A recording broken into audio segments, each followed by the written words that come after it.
Et oui, on dirait le titre d'un roman de Jean Bruce.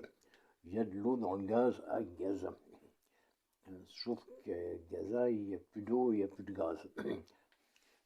Donc c'est plutôt une métaphore. Bientôt, il n'y aura plus d'habitants non plus parce que Netanyahou a décidé de virer 1 million de personnes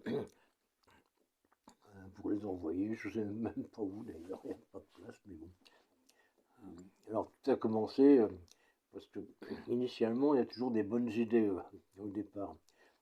Le Hamas, par exemple, il a eu une super bonne idée. Ils se sont dit, et si on allait couper les têtes des bébés de l'autre côté de la frontière.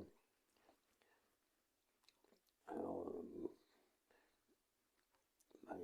ouais, ils se sont dit, ouais, en effet, ça semble être une très bonne idée. Puis c'est drôle en plus, hein, couper les têtes des bébés. Donc ils ont fait ça. Et puis après ils sont morts. Enfin ceux qui étaient allés couper les têtes, les chefs ils sont pas morts. Ils sont pas cons, ils sont partis au Qatar depuis belle lurette. Ou dans les tunnels. Là-bas, sous terre, il y a le ramasse et les taupes.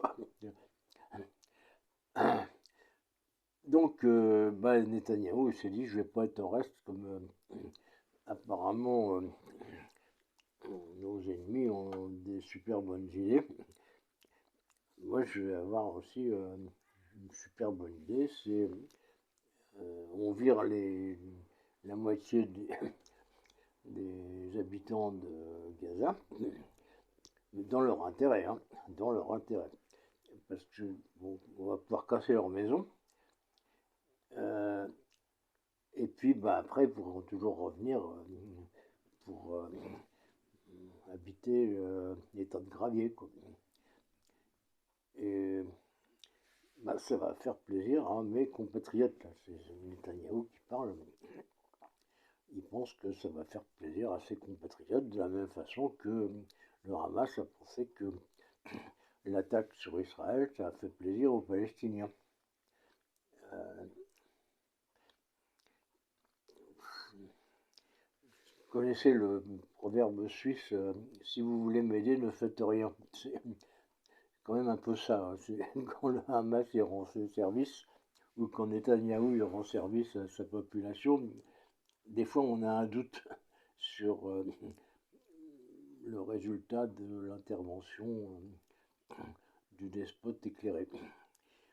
Alors bon, du coup, il va y avoir une guerre de plus dans un pays qu'on a déjà vécu je ne sais combien.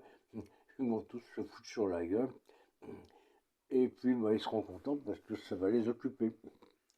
Euh, ouais, de toute façon, il n'y avait rien à faire dans ce pays. C'est insoluble ce conflit. C'est un conflit qui a mon âge exactement. Et je pense qu'il me survivra. Mais il survivra même à mes arrière-petits-enfants, enfin, surtout que j'en ai pas, mais euh, c'est pas prêt de s'arrêter.